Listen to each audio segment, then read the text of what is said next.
안녕하세요. 사연에 빠지다의 DJ 민영입니다. 오늘도 두 가지 사연 준비되어 있어요. 재미있게 들어주시고요. 구독과 좋아요 버튼도 눌러주세요. 그럼 오늘의 사연 바로 시작해볼게요. 여러분 모두 안녕하신가요? 저는 서울에 살고 있는 평범한 여자인데요. 제 이야기도 혹시 사연으로 소개가 될까 싶어서 신청에 한번 나서보게 되었습니다. 저는 결혼을 봄에 했습니다. 4월 중순, 당시에는 아침 저녁으로 적당히 쌀쌀하고 낮에는 포근한 햇살이 가득해서 야외 활동을 하기 유독 좋았던 것으로 기억이 되네요. 남편은 많이 바쁜 사람이었어요. 무역업에 종사하고 있던 사람으로서 주로 국내와 해외의 거래를 살펴주고 다리를 놓아주는 그런 일을 하고 있었죠. 먼 나라 같으면 시차도 상장하잖아요. 때로는 외국 쪽의 시간과 편의에 맞춰서 일을 진행해야 할 때도 많았어요. 그래서 남편은 한마디로 24시간 바쁠 수밖에 없는 입장이었습니다. 가끔은 새벽에도 메일을 쓰고 이런저런 서류를 체크하던 모습을 제가 볼 수 있었네요. 이런 소개만 들어도 왠지 저희 남편 굉장히 전문적인 사람 같고 배울 만큼 배웠을 것 같지 않나요? 그런 느낌이 드셨다면 제대로 맞히신 겁니다. 제 남편은 학창시절 유학을 다녀왔던 사람이에요. 약 6년 정도 해외에서 학교를 다녔고요. 외국어도 상당히 유창합니다. 특히 비즈니스 용어를 외국어로 구사를 잘하기 때문에 무역 같은 전문적인 업무도 맡아서 진행할 수 있었죠. 학창시절에 6여 년을 외국에서 살았다 해도 무조건 외국어를 유창하게 잘하고 외국 생활을 많이 이해하고 이런 건 아니에요. 사람마다 개인차가 있겠으나 6년이 대단한 기간도 아니니까요. 그런데 제 남편은 원체 타고난 기질이 그런 쪽과 맞았나 보더라고요. 사고방식이 약간 외국 스타일이라고 해야 하나요? 우리나라 사람들 정서와는 살짝 다른 그런 게 처음 만났을 때부터 느껴졌답니다. 좋은 말로 해서 매너가 있고 깔끔했고요. 나쁜 말로 하자면 사람이 정남이가 좀 없어 보이고 개인주의적인 면모가 엿보였었죠. 남편이 이성적이라면 저는 감성적이라고 할 수 있겠습니다. 저는 남편을 카페에서 일하다가 처음 만났어요. 당시에 저는 카페에서 정직원으로 근무를 하던 중이었고 남편은 커피를 사러 온 손님이었답니다. 몇 번 직원과 손님으로 마주치는 동안 호감이 갔던 것 같아요. 마음이 통했다는 것을 확인한 뒤에 따로 만남을 시작했었고요. 남편과 결혼을 하기로 했던 건 제가 일반 정직원에서 책임자인 매니저가 되었던 시기였죠. 카페에 매니저가 되어서 일을 하고 있을 때 남편과 결혼하기로 했었어요. 그러자마자 시댁의 반대에 직면했답니다. 여기서 윤미진이 누구예요? 윤미진이라는 사람이 여기서 대체 누구냐니까? 놀랍게도 제가 일하던 카페 매장에 들이닥쳤던 인물이 바로 시어머니셨어요. 당시에는 남편을 통해 사진으로나 몇 번 배웠던 게 전부였던 존재였고요. 하지만 실제로 뵙게 된 게 처음이라고 할지언정 못 알아볼 수는 없었어요. 제가 기억력이 너무 뛰어나서 시어머니의 사진들 속 얼굴을 단박에 떠올려냈던 건 아니었고요. 시어머니께서 혼자가 아니셨기 때문에 그랬습니다. 작은 시누이를 옆에 대동하신 채였어요. 혼자도 아니고 둘이 등장하니까 단숨에 남편과 연관이 되어서 연상이 되더군요. 한 가족 아니랄까봐 묘하게 얼굴들에 닮은 기운들이 있었습니다. 오호라, 여기 없나 보죠? 유미진이 보려면 내가 어떻게 해야 될까? 아니요, 여기 있습니다. 제가 윤미진입니다만 무슨 일이시죠? 그쪽이 윤미진이라고? 네, 맞습니다. 실례지만 무슨 일 때문에 그러시는지. 저는 시어머니의 정체를 간파한 뒤였으나 바로 아는 척을 하기에는 민망했기 때문에 모르는 척 잡아떼는 전략을 택했습니다. 그러자마자 시어머니께서 양손을 허리에 얹으시며 크게 코웃음을 치셨어요. 참나, 내가 기가 막혀서. 이거 봐, 고작 이런 곳에서 저런 웃기지도 않은 모자에 앞치마까지 하고 허접한 일이나 하고 있었던 게 진짜였어? 그래 놓고서는 감히 누구 아들을 넘본 거래? 가당치도 않네. 네? 무슨 말씀이세요? 혹시 성윤 오빠의 어머님 되시나요? 그래! 내가 박성윤이 엄마 되는 사람인데 하도 어이가 없어서 여기 찾아온 거예요. 아니 그쪽이 정말 우리 성윤이가 결혼하겠다는 아가씨가 맞아요? 시어머니께서는 제가 차마 이런 상황에서 네라고 대답을 못할 거라고 여기셨는지 아주 의기양양한 표정으로 저를 깔보며 말씀을 하셨어요. 그러나 저는 각종 진상 손님들을 매일같이 상대하며 단련이 된 서비스업 종사자였죠. 겨우 그런 기세로는 저를 물러나게 할 수 없었습니다. 아, 안녕하세요, 어머님. 네, 맞아요. 제가 성윤 오빠랑 결혼하기로 한 사람이에요. 윤미진이라고 합니다. 이렇게 인사드리게 됐네요. 먼저 찾아뵀어야 되는데 그러지 못해서 죄송해요. 제가 해사한 서비스형 미소를 지으며 답변해 들었고 다른 손님들에게 방해가 되니까 자리를 옮기는 것이 좋겠다고 정중하게 안내를 해드리니 시어머니 얼굴이 그때 완전히 썩어 들어가더라고요. 저를 망신을 주며 귀를 납작하게 눌러놓고 겁을 줘서 떨쳐낼 그럴 작정이셨기에 당장이라도 난장판으로 굴고 싶으셨던 게 본심이었으나 제 안내를 따르지 않으면 당신만 무식하고 천박한 사람으로 몰릴 분위기였으니까요. 그도 그럴 것이 한가한 시간대라서 몇 없던 매장 안에 손님들이 이쪽을 힐끗거리며 특히나 시어머니와 작은 시누이 쪽에게 의문스러운 눈빛을 던지고 있었던 겁니다. 결국 제 안내를 따라 바깥 테라스 공간으로 이동하신 시어머니께서는 다짜고짜 본심을 또 꺼내드셨어요. 근데 누구더러 어머님이래? 누가 어머님이에요? 아, 그렇게 부르면 안 될까요? 그럼 어떻게 어머님을 불러야 좋을까요? 어머님이라고 부르지 말라니까. 절대 그쪽한테 어머님 소리 들을 일 없게 할 생각이니까 그런 줄 알고. 네, 알아들었습니다, 손님. 지금 뭐라고 그런 거야? 내가 잘못 들었나? 손님이라고 불려드렸습니다만 혹시 뭔가 잘못됐나요, 손님? 제가 눈을 순진한 모양새로 뜨며 조심스레 반문을 하자 시어머니께서는 당장이라도 뒷목을 잡고 싶으시단 기색이 되었고 작은 시누이가 한 발짝 앞으로 나섰습니다. 짐작은 했지만 역시나 보통 얘기가 아니구나. 싸가지 없는 것 좀 보라지. 누구 앞에서 지금 그렇게 당돌하게 구는 거야? 싸가지가 없다니 저 말씀이세요? 그럼 누구 말씀이겠어요? 저기요, 귀 파고 잘 들으세요. 내 동생은 그쪽 같은 어중이 떠중이 수준의 여자랑 결혼할 인재가 아니거든요? 어디서 못 배워먹고 서비스직이나 전전하는 주제에 간 크게 내 동생한테 수작질이야. 말씀을 너무 이상하게 하시네요. 못 배워먹었다는 기준은 뭔가요? 그리고 우리나라는 자영업의 나라라고 봐도 될 정도인데 그러면 그 많은 사람들 전부 수준 낮게 사는 건가요? 매장 바로 건너편에 있는 식당 사장님은 장사가 너무 잘 돼서 건물을 2채나 가지고 계시는데요. 저희 매장에서 같이 일하는 저보다 1살 어린 직원은 서비스직 일을 꾸준히 한 걸로 돈 잘 모아서 지난달에 작게 집 하나 장만했어요.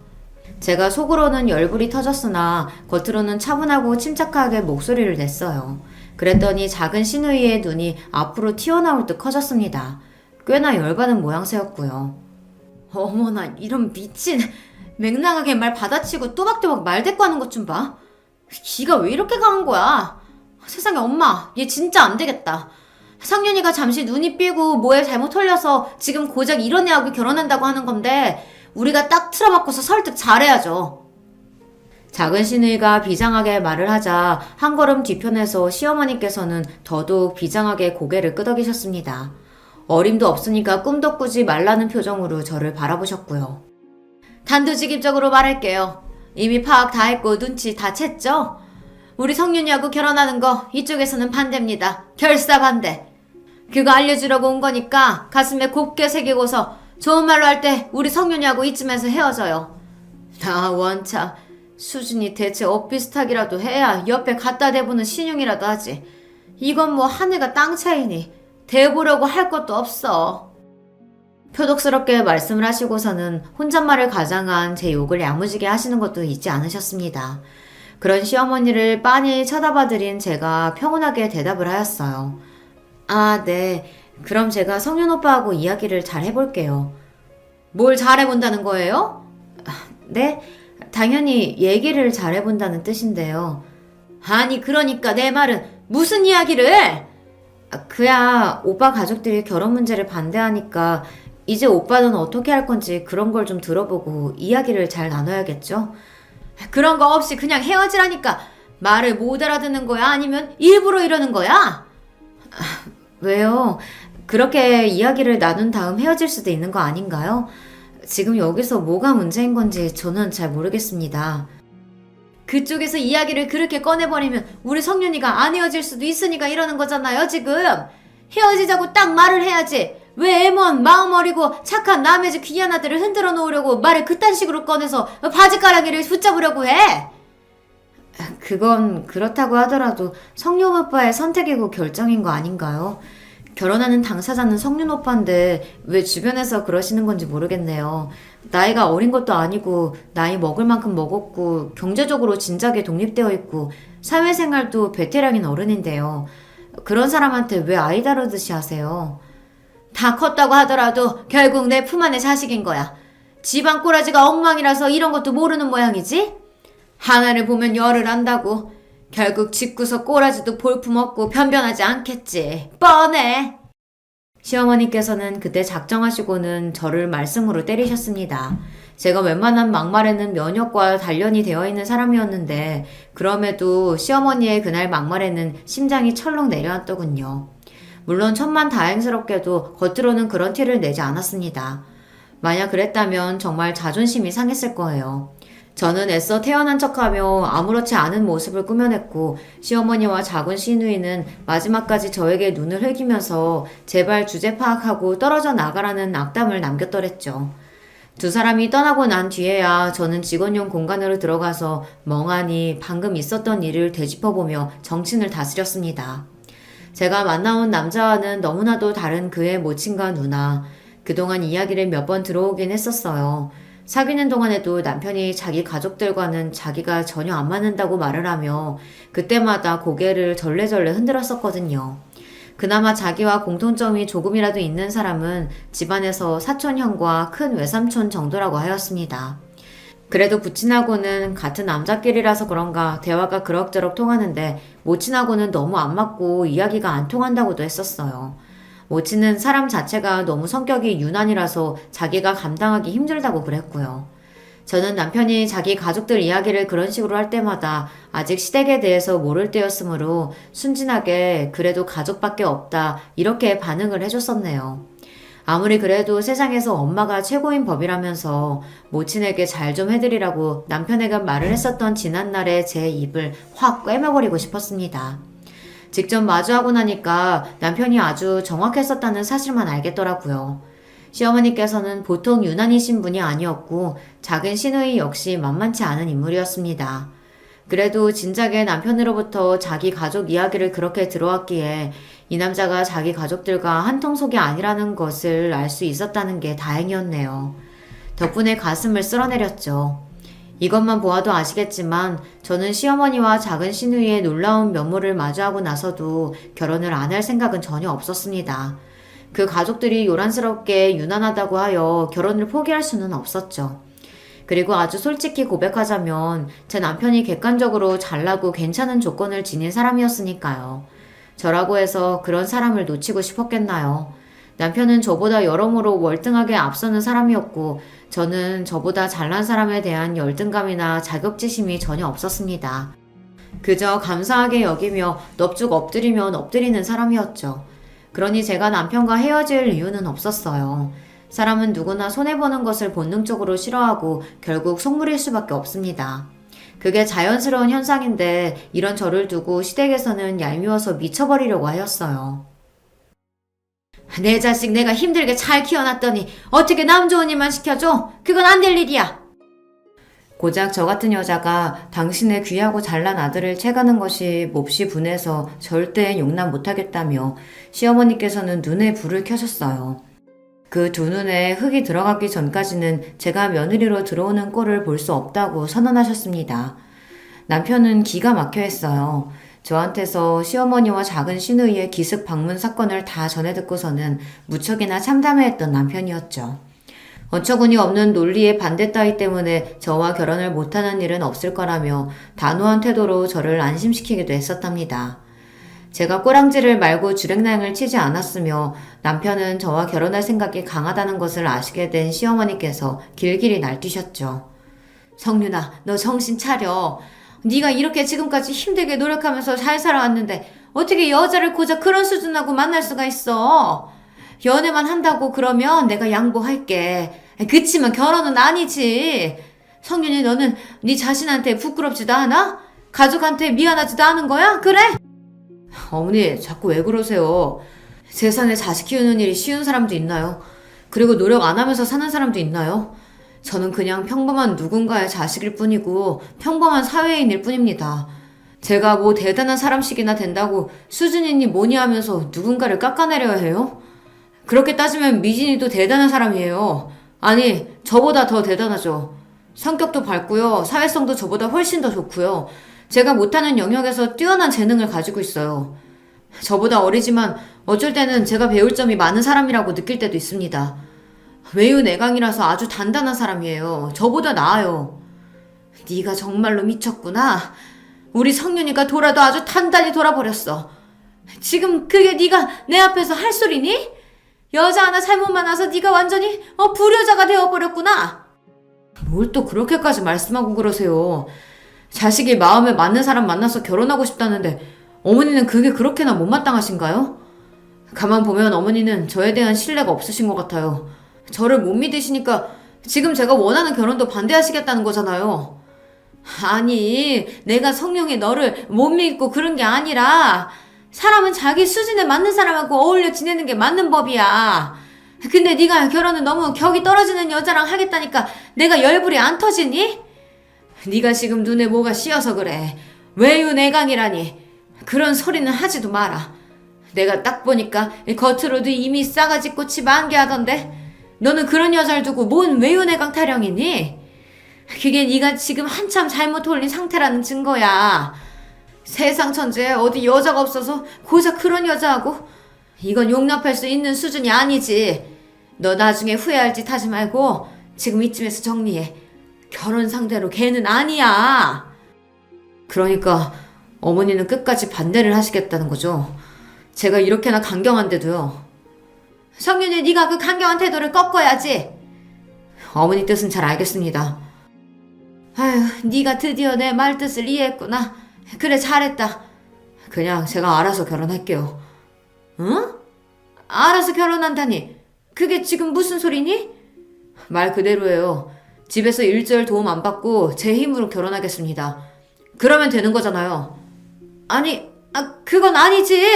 되기는 뭐가 돼? 성윤이 너 가족들 실망시키고 가슴을 대못 받고 그러면서 결혼할 수 있어? 너 그렇게나 그 싸가지 없는 애가 좋았던 거니? 죽어도 꼭 걔랑 결혼을 해야겠어? 다른 여자라고 해도 어차피 어머님 마음에 안 들면 땡 아닌가요? 저는 어머니가 그렇게나 원하시고 대단한 잘난 조건 맞춰서 여자 만날 마음도 그럴 자신도 없어요. 그러니 다른 여자를 만나도 또 이런 상황에 놓이지 않을 거라는 보장이 없는 것 같아요. 그럴 바에는 제가 제 힘으로 알아서 조용히 결혼하겠습니다. 암만 해도 이러는 게 정답이에요. 눈에 불을 켜시고 저를 반대하셨던 시어머니를 향해 남편은 엄청난 한수를 날려버렸고요.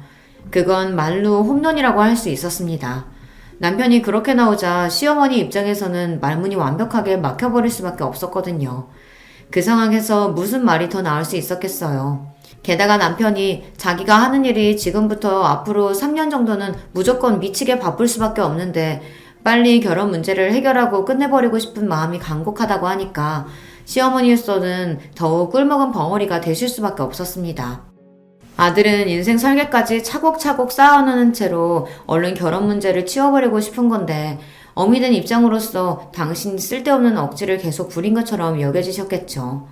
혼자 힘으로 알아서 결혼을 해버리겠다는 당신의 아들이었고 이러나 저러나 결혼을 해버릴 거라면 차라리 허락해주는 모양새를 내는 편이 훨씬 낫다는 것을 시어머니께서는 금세 깨달으셨습니다. 그래서 마지못해 저희 부부의 결혼을 허락해 주셨어요. 한 발짝 뒤로 물러나 계셨던 시아버지 역시도 그때부터는 흔쾌히 허락의 의사를 드러내셨고요. 시누이들은 별말 하지 않음으로써 동조의 뜻을 나타냈습니다. 물론 표면적으로 가만히 있었다는 뜻이니 정말로 말을 한마디도 안 했다는 것은 아닙니다. 세상에, 그래서 결국은 결혼을 하겠다는 거네? 웬일이니? 우리 집안 수준 떨어진다. 너는 처음에 안 말리고 뭐 했어? 네가 그때 잘했으면 됐을 일이잖아. 언니, 나도 이렇게 될 줄 몰랐어. 설마 결혼하겠다고 계속 물어붙일 줄은 몰랐단 말이야. 그딴 게 우리 올케가 되다니 이게 말이 돼? 벌써부터 짜증나. 시누이들은 명백히 저를 마음에 안 들어 했거든요. 두 사람이 저를 겨냥해서 그렇게 툴툴대는 소리를 제가 한두 번 들은 것은 아니었으나 그럴 때마다 그냥 못 들은 척 모르는 척을 해버렸네요. 그게 최고로 편했기 때문입니다. 제가 남편이랑 결혼한다고 했을 때 사실 저희 집안에서는 너무 좋아했고 거의 잔치 분위기였어요. 양가 반응이 너무 달라서 민망하지만 그게 사실인 걸 어쩌나요. 저는 20살 때부터 혼자 자취를 해온 입장이었고 부모님은 멀리 지방 동네에 살고 계셨습니다. 고향이 그쪽인 건 아니고요. 제가 12살 때 친정아빠의 일자리 때문에 지방에 내려가서 살게 되었던 거예요. 저는 고등학교를 졸업하고 나서 대학을 다니기 위해 홀로 상경하여 지내기 시작했던 게 계속해서 자취 생활로 이어졌고요. 저희 친정 부모님은 그 지방에서 24평 아파트에 살고 계셨습니다. 그리고 제가 3살 위에 친정언니가 있는데요. 친정집에서 차로 15분 정도 걸리는 거리에서 살았습니다. 친정언니는 이미 결혼해서 조카를 키우고 있었고요. 그 지역의 전문대를 졸업한 친정언니는 20대 중반의 나이에 4살 연상의 형부와 결혼을 했습니다. 지방이라고 해서 전부 그런 건 아닌데 희한하게 그 동네가 결혼들을 일찍 하는 편이었거든요. 그래서 친정언니도 별 생각 없이 일찍 시집을 가버리더라고요. 형부는 그 지역 토박이고요. 길을 새로 조성해서 깔끔한 동네의 신축 빌라에 친정 언니네가 살았습니다. 제가 서울에서 대학을 나오고 어영부영 자리를 잡는가 싶더니 그게 잘 안 되는 것처럼 보였던 와중에 좋은 남자를 만나서 집안 멀쩡한 곳에 시집간다고 하니까 친정 식구들은 무척이나 좋아했죠. 저보고 성공했다고 하였습니다. 진작에 제가 야무지고 명랑하고 현명해서 자기 밥그릇 알아서 잘 챙기고 알아서 앞길을 잘 꾸려갈 줄 알았다면서 친정 식구들은 하나같이 목소리를 높였는데요. 저는 민망해 죽는 줄 알았어요. 시댁과는 전혀 다른 의미에서 호들갑을 떨어대는 친정 식구들이 고맙기도 하면서 저도 모르게 고개가 민망함으로 숙여지더라고요. 시댁에서 외치는 수준 차이라는 표현이 내심 제가 마음에 걸리고 있었나 봅니다. 친정에서 무조건 제 결혼에 환호를 하고 있었으니 시어머니의 말마따나 어느 쪽이 손해이고 어느 쪽이 이득인지 극명해 보여서요. 사실 결혼 가지고 득실을 따지는 것 자체가 우스운 행위였지만 사람 마음이라는 게 어쩔 수 없이 계산기 한 번은 두드려보게 되니까요. 시댁에서 저를 향해 못마땅한 태도로 일을 가는 것이 이해는 갔습니다. 시부모님께서는 32평짜리 아파트에 살고 계셨는데요. 친정 부모님은 지방 동네인 한편 시부모님께서는 서울 아파트라는 것이 큰 차이점이었어요. 하나부터 10까지 우리가 손해인 결혼을 시켜야 하다니. 아이고 내 팔자야. 시어머니께서는 계산기를 두드려 보신 끝에 분통을 터뜨리셨습니다. 그러실만 했다고 여기며 덧붙여보자면 시누이들이 둘 다 시집들을 잘 갔습니다. 큰 시누이 본인부터 명문대를 나온 재원이었고요. 큰 시매부는 대기업에 다니는 인물이었으며 그 집안도 잘 살았습니다.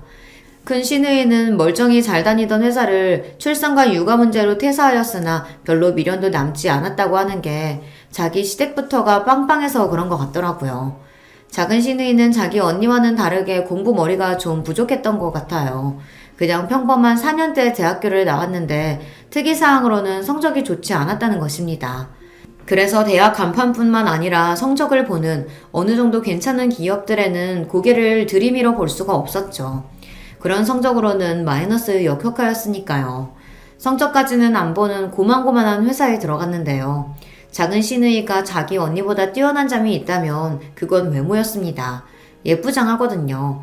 옛날에는 더 예뻤다고 하길래 제가 언제 한 번은 사진을 봤었는데 진짜 유년 시절에는 아역 배우를 해도 될 만큼 귀엽고 예쁘더라고요. 오히려 크고 나서 외모가 덜할 정도였는데 그래도 바탕은 어디 안 간다고 예쁘장한 외모였습니다. 이게 무슨 뜻이겠나요? 여자는 예쁜 외모를 타고나면 고시 패스 3관왕은 한 것과 동일하다는 표현이 괜히 있겠어요. 그까지 대학 간판이 부족하고 성적은 개판이었어도 집안 멀쩡하고 얼굴은 예쁘장하니까 인기가 굉장히 많았다고 하네요. 만나자고 덤벼드는 남자들이 많았기에 작은 시누이는 그 중에서 골라잡아 작은 시매부를 만났다고 합니다. 작은 시매부는 자기 사업체를 2개 운영 중인 사람이었고요. 그 집안 역시도 주로 사업을 해왔으며 돈 걱정은 안 해봤다고 하더라고요. 시어머니의 입장에서는 당신의 딸들이 그 정도의 결혼을 해냈는데 딸들보다 잘난 게 틀림없는 아들이 훨씬 더 멋지게 결혼을 할 거라고 믿어오셨던 거예요.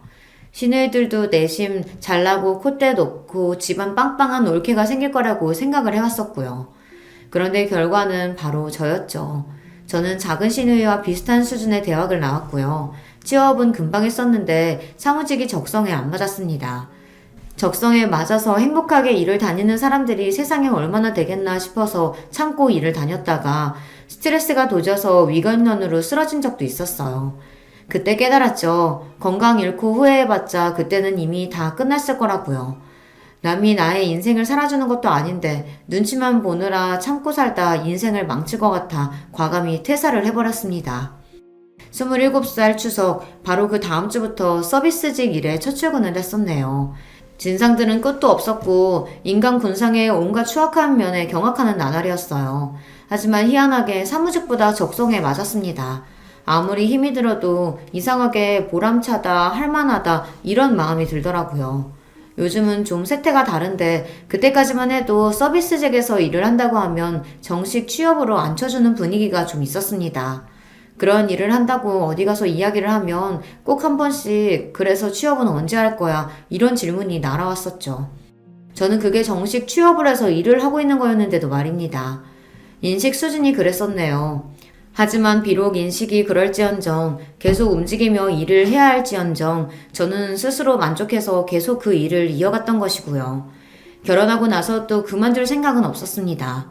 그게 당연하다고 여겼어요. 하지만 결혼하고 딱 2달 만에 시어머니의 지적을 받게 됐었죠. 너는 그 우라질 놈의 일 언제 때려칠 거니? 네? 왜 그러세요? 혹시 제가 그 일을 계속하면 안 되는 걸까요? 그따위 것도 직장이랍시고 계속 다니는 꾸라지가 우스워서 그렇지. 대체 언제 그만두려나 지켜보고 있었는데 그만둘 기미가 안 보여서 내가 먼저 말을 꺼내는 거다. 너는 알아서 제깍제깍 눈치껏 행동할 것이지 꼭 나한테 싫은 소리 하게 만들어야겠어? 저는 제 일이 좋은데요. 비록 돈은 많이 안 벌리지만 이 정도만 벌어도 괜찮다고 생각해왔고요. 항상 보람이 넘치고요. 꽤 즐겁고 제가 이제 관리자이기 때문에 책임감도 있어요. 웃기고 자빠졌네. 그런 일이 연봉 협상이나 제대로 되니? 쉬는 날도 고정 없이 매일 근무 시간도 바뀌고 그게 어디 멀쩡한 일이라고 할 수가 있어? 왜? 차라리 공장에 가서 3교대를 뛰지 그러니? 그건 근무표라도 고정으로 나와 있을 텐데 돈도 훨씬 더 많이 받을 텐데 그렇잖아. 저는 돈도 돈이지만 지금 이 일이 저한테 맞아서 하고 있는 건데요. 마음에 안 드시겠지만 그래도 제 영역을 기본적으로 존중해 주셨으면 좋겠어요. 존중? 뭔 놈의 존중? 야, 존중을 받을 만한 행동을 하고 나서 그런 말이라도 해야 되는 거 아니야? 꼭 이렇게 없는 것들이 파락파락 대들면서 할 말은 다 하더라. 이게 다 무식해서 그래. 살아온 수준이 그것밖에 안 되니까. 네가 내 아들하고 결혼했으면 이 집안에 발을 들인 거고 네가 그따위로 사는 거 우리 식구들 얼굴에 먹칠하는 것이기도 하단다. 이런 점을 너는 그 모자란 머리에다가 꼭 새겨야 할 필요가 있어 보이는구나. 지적질도 얼마나 사람 기분 나쁜 방식으로 하시던지요. 제 눈과 귀에는 시어머니야말로 수준이 안 좋은 것처럼 느껴졌는데 어디까지나 제가 의리라는 것을 자각은 하고 있었기에 꾹 참으면서도 어색하게 웃어나 드렸습니다. 최대한 순하게 말입니다. 아무리 진상 손님이라 할지라도 제가 의뢰에 기본적으로 놓여있다는 것을 절대 망각하지 않으며 일을 하는 게 서비스직의 철칙이었거든요.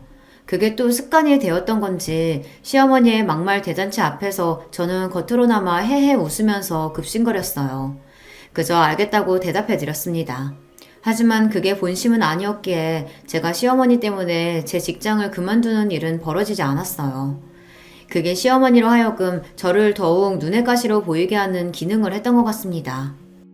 어쩜 저렇게 한결같이 싸가지가 없는지 몰라.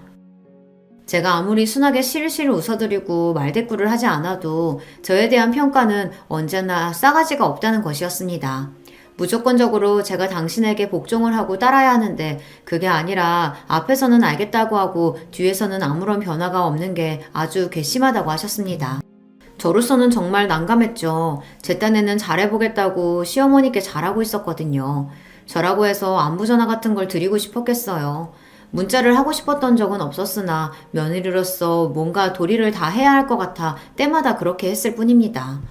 또한 시어머니께서 그런 건 당연히 해야 한다 이렇게 보고 계셨기 때문에 제가 감히 거스를 생각은 못했죠. 결혼하고 나서 남편이 무척 일이 바빠졌어요. 스스로 예상했던 것만큼 그 시기가 정말 정신없이 바쁘게 일하며 입지를 탄탄하게 다져나갈 때였거든요. 그런 남편한테 제가 시어머니 때문에 속상하다고 미주알 고주알 떠들고 싶지는 않았습니다. 남편은 무대뽀로 밀어붙여서 저와의 결혼 허락을 시댁에서 받아낸 것으로 자기 역할을 다한 셈이었고 그것만으로도 솔직히 저는 고맙다고 생각 중이었거든요. 그렇다고 해서 친정에다가 제 이야기를 있는 그대로 떠들어대기엔 민망했죠.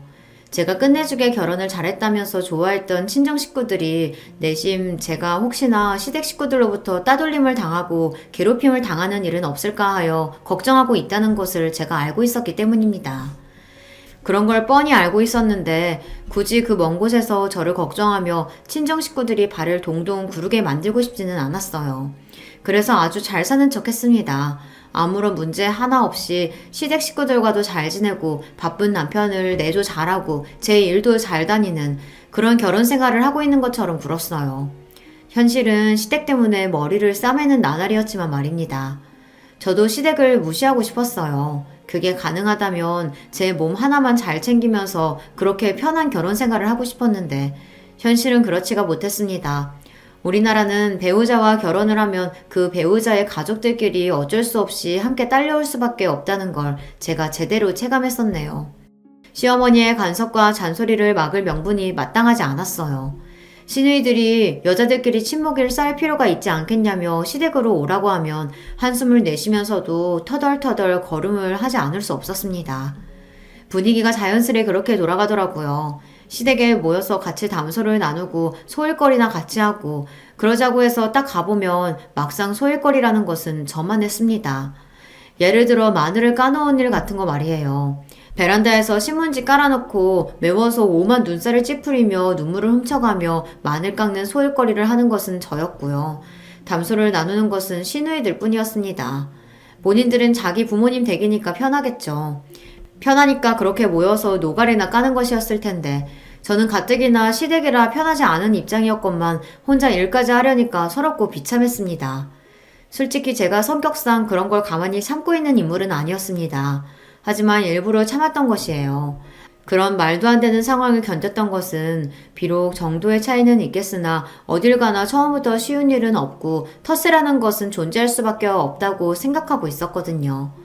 기존에 있던 사람들과 정말로 잘 지내볼 생각이 있다면 그 텃세라는 과정을 꾹 참고 견디면서 묵묵함을 보여주고 인정을 받는 것이 가장 정확한 방법이었어요. 잘 지내볼 생각이 없고 독고다이로 가겠다면야 사실 텃세 따위 뿌리치고 걷어차버리면 그만이었지만요. 저는 시누이들과 잘 지내볼 마음이 있었습니다. 제 남편의 누나들이잖아요. 어쨌거나 이제 저하고도 가족으로 묶인 거였으니 웬만하면 평생 가족으로 살게 될 텐데 그렇다면 초석을 잘 다져놓는 것도 나쁘지 않을 것 같더라고요. 비록 제가 첫인상이라는 첫 단추는 야성적으로 끼운 바 있었으나 이제는 조금 다른 모습을 보여줌으로써 호감을 살 필요가 있었습니다. 무엇보다 제 남편이 자기 누나들하고 안 친했거든요. 성격이 워낙 다르니까 그럴 수밖에 없었죠. 제 남편을 대신해서 결국 제가 시누이들과 친해진다면 가깝게 지내게 된다면 제가 남편에게도 좋은 일을 해주는 것이 될 것만 같았습니다. 그래서 눈물 콧물을 동시에 훌쩍거리며 마늘을 깠었네요. 시댁에서 키우는 강아지가 베란다 유리문 너머로 저를 안쓰럽게 바라보던 그 눈빛이 얼마나 머쓱하게 느껴지던지요. 그때 외출에 나가셨던 시어머니께서 돌아오셨던 게 기억이 나네요. 어머나 우리 뽀삐 어디에 있나 했더니 거기 있었어요? 베란다에 마늘이 많네. 어머 무셔라. 어우 매워라.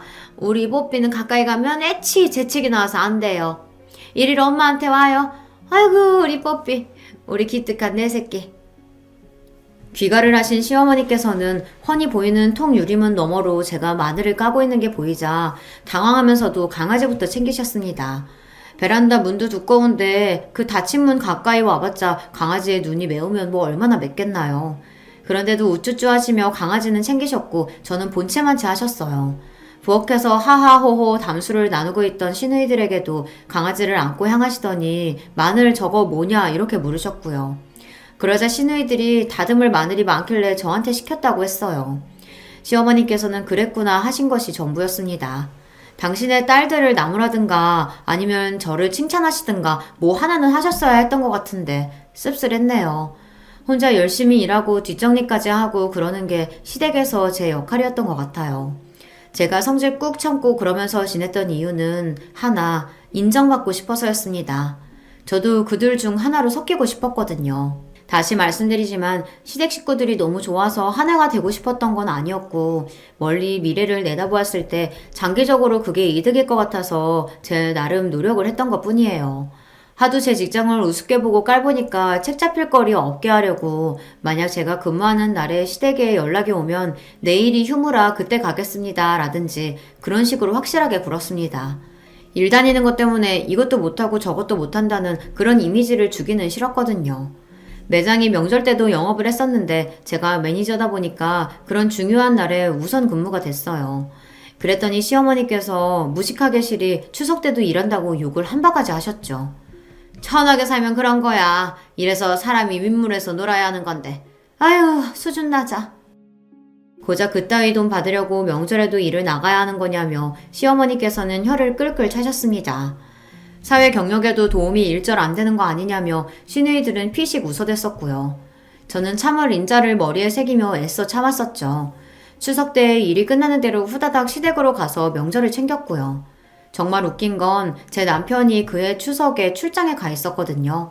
일 때문에 영국에 2주 정도 일정으로 갔었는데 추석이 껴있었어요. 그런데 남편한테는 아무 말도 안 하고 저한테만 추석에도 일하는 게 무식하다며 시댁에서 조롱을 했던 것입니다. 참 어이가 없을 따름입니다. 그러거나 말거나 일단 저는 씩씩하게 허드렛 일을 도맡아가면서 그렇게 명절을 났었고요. 진심은 통하는 법이고 노력은 배신을 안 하는 법이라고 하잖아요. 그런 일념으로 지내고 있던 어느 날이었습니다. 바야흐로 단풍철이었던 거예요. 너 혹시 다음 주 금요일에 쉬니? 여자들끼리 오붓하게 단풍놀이나 갈까 한다. 네, 저 금요일에 쉬어요. 단풍놀이요? 너무 좋네요. 그래? 마침 잘 됐구나. 딱이다. 근데 시댁에서 단풍놀이를 간다는 겁니다.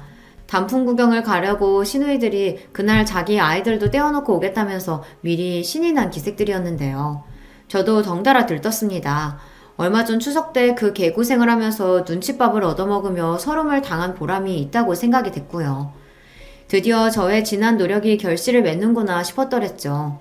시댁에 모여서 같이 출발하는 일정이었고요. 시어머니, 시누이들과 단풍놀이를 간다고 남편에게도 자랑을 다 해놨었고 제가 오죽 들떴으면 친정 식구들한테도 전화를 돌려서 말했었네요. 당일이 되어 모자랑 바람막이, 잠바까지 새로 사서 갇혀입고 시댁에 도착했습니다. 시누이들은 이미 와 있었고 시어머니께서는 이제 막 준비를 마쳐가고 계셨어요. 형님들, 어머님 저 왔어요. 곧 출발하면 되죠? 그래 왔구나. 네가 이따가 뽀삐 점심밥도 챙겨주고 여차하면 간식통에서 개껌 하나 꺼내다가 그것도 주고 그렇게 하면서 있어. 우리는 이제 나가볼 테니까. 네? 뽀삐 점심밥이요? 저도 오늘 같이 가는 거 아니었나요? 단풍놀이 말이에요. 수준 안 맞게 시리 우리가 왜 너를 데리고 가니? 요새 뽀삐가 컨디션이 안 좋아서 혼자 둘 수가 없었는데 네가 우리 뽀삐 봐주면 딱이라서 부른 거야. 심장이 철렁 내려앉았고 얼굴이 뜨거워지기 시작했습니다. 저를 향해 키득거리는 시누이들의 모습까지 보니 머리가 어지럽더군요. 이건 완전히 사람 하나를 가지고 논 모양새였어요. 저를 바보로 만들었습니다. 이게 바로 시댁에서 그렇게나 운운해 대는 수준인가 싶어 기가 막혔습니다. 어머님, 이건 아니죠. 그동안 저는 최선을 다했는데 지난 7개월 동안 하루도 빠짐없이 최선을 다해서 노력한 결과가 이건가요? 그럼 빠짐없이 최선을 다해야지. 드문드문 다하는 최선도 있다니? 너 말을 되게 요상스레한다. 너의 싸가지가 바가지인 것을 우리가 처음부터 다 알고 있는데 아닌 척하면서 꼬리만 살랑살랑 흔든다고 해서 뭐가 해결될 줄 알았어? 우리를 바보로 알아? 하여간에 수준 낮아. 시어머니께서 혀를 끌끌 차며 집을 나가셨고 시누이들이 피식 웃으면서 그 뒤를 따랐습니다. 뽀삐를 잘 부탁한다면서 즐거운 목소리들을 내더라고요. 저는 거실 소파에 털썩 주저앉아 멍하니 지금의 상황과 그간 있었던 일들을 곱씹어 봤습니다. 결혼하고 나서 쭉 지금까지 제가 바보짓만 해온 것 같더라고요. 7개월간 저 혼자 똥개 훈련을 받은 것과 다름없었습니다. 저를 받아줄 마음도 없으면서 실컷 부려먹기나 부려먹고 농락해온 시댁 식구들이 원망스러웠고요. 가장 후회가 되는 것은 안 될 것에 매달려온 제 자신이었어요. 심호흡을 하며 정신을 차렸고 간만에 두 눈에 도끼를 띄었습니다. 그리고 단풍놀이를 즐겁게 떠난 시어머니와 시누이들은 제가 전송한 사진 한 장을 받고서 충격에 빠졌죠. 이게 뭐야? 내 새끼가 왜 피를 흘리고 쓰러져 있어? 이거 거실 바닥이잖아. 여기에 내 새끼가... 아이고, 우리 뽀삐야! 입에서 피를 흘리며 옆으로 힘없이 쓰러져 있는 강아지의 사진을 받아본 시어머니께서 절규하셨고, 더 먼저 침착함을 찾은 시누이들은 저에게 전화를 걸었습니다. 저는 받지 않고 끊었고요. 그 후에는 아예 휴대폰 전원을 꺼버렸습니다. 단풍놀이고 뭐고 다 때려치우고 울며 불며 황급히 귀가를 할 수밖에 없었죠. 너 우리 뽀삐한테 무슨 짓을 한 거야? 너 내가 가만히 안 둘 거야? 시어머니께서 울부짖으며 집으로 들이닥치셨고 저는 태연하게 눈을 꿈뻑였습니다. 그리고 집에는 시아버지 남편 또한 함께였어요. 제가 두 사람에게 가능하다면 꼭 와달라고 연락을 돌렸거든요. 제가 혼자가 아니란 것을 그제야 아신 시어머니께서 당황하셨고 뒤따라 들어온 시누이들은 멀쩡한 강아지를 발견하고 깜짝 놀랐습니다. 시어머니께서도 어리둥절해 하시면서 안도의 한숨으로 강아지를 안아드셨고요. 왜 이렇게 일찍 오셨어요? 몰라서 묻니? 우리 뽀삐가 잘못되는 줄 알았으니까 그렇지? 아까 사진, 그 사진 뭐야? 아, 그거요? 냉장고 청소하고 있었는데 토마토 케찹의 유통기한이 다 됐더라고요. 그래서 옆에 바닥에 먼저 꺼내놨었는데 뽀삐가 그걸 거실로 물고 가서 장난을 치지 뭐예요. 그러면 안 된다고 혼냈더니 시무룩해서 옆으로 들어 눕더라고요. 어쩌면 좋을까 싶어서 사진 찍어 보내드렸던 거예요. 사진의 보정을 살짝 가미해서 절묘하게 연출했다는 사실은 굳이 덧붙이지 않았습니다. 전화는 왜 안 받았냐고 시누이들이 따지길래 배터리가 다 돼서 꺼졌다고 했고요. 태연하게 받아치니까 세 사람 다 부글부글 속만 끓어오른 모양새로 더 이상 아무 말도 못하더군요. 그때 시아버지께서 입을 여셨습니다. 내가 상관한 일 아닌 것 같아서 그동안 그냥 뒀었는데 해도 너무하는구만. 당신 적당히 좀 해. 그리고 너희들도 마찬가지다. 대체 나이는 어디로 먹었냐? 너희들 그러고도 자식 낳은 애 엄마들이라고 할 수 있어? 애들한테 부끄럽지도 않아? 셋 다 아주 똑같아. 모전 여전이야. 에휴 징그러워. 시아버지께서 진절머리를 치셨고 그러자 시어머니의 얼굴이 빨갛게 달아올랐어요. 뭔가 오해가 있었다느니 제가 얄밉게 머리를 써서 지금 상황이 이상하게 꼬인다더니 그런 소리들을 늘어놓으셨지만 시아버지께서는 시끄럽다며 일축하셨습니다. 그리고 남편은 싸늘하게 식은 시선으로 세 사람을 바라보았죠. 앞으로 이 사람이 여기 오는 일은 없을 겁니다. 그렇게 아세요. 성윤아, 너 지금 잘못 오해하면 안 돼, 어? 무슨 오해요.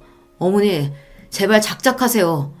앞으로는 그냥 어머니한테는 며느리 없다고 생각하시면서 사세요. 그 편이 낫겠네요.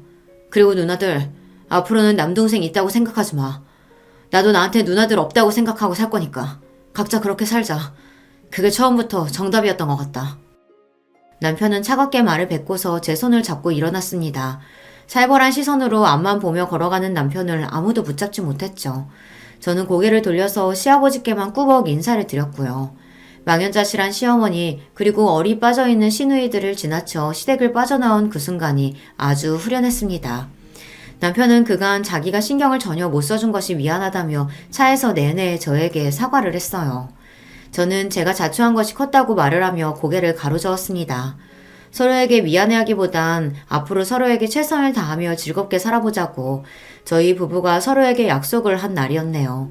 이튿날 친정 식구들이 단풍놀이는 잘 다녀왔냐며 저에게 연락을 하길래 저는 시댁에 시옷자도 꺼내지 말라고 대답한 뒤 그간 있었던 일을 드디어 다 털어놓았습니다.